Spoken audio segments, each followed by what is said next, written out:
Ross, great to have you out here at the True Value Solar Centre. What are your first impressions of the Bombers' new home base? It's a magnificent facility.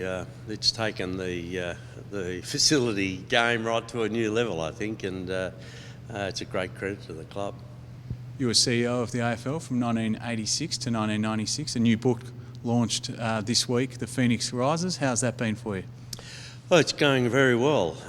We had great publicity during the launch period, and I've done 22 media calls at this stage, and they're still going, so that's been fantastic, and the distributor tells me that his phone's ringing hot, so that's all good news.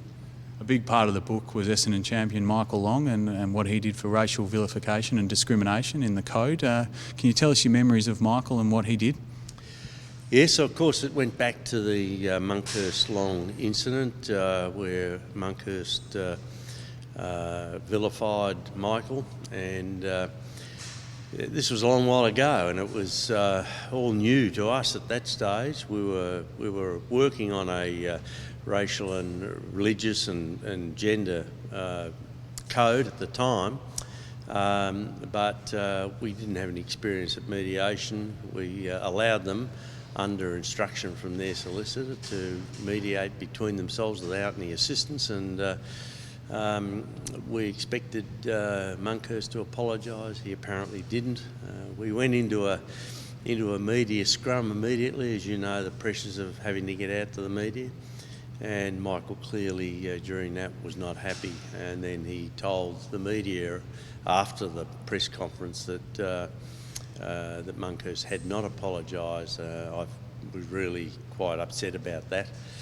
And I came out to the club the next day to apologise to Michael and the other Indigenous players, and told him that our code would be in place as soon as we could get it in place, and that I would interview every Indigenous player to get a reaction from them and to get feedback from them, and that we'd put a code in place that not only included players but it also include trainers and coaches and all the administrative staff.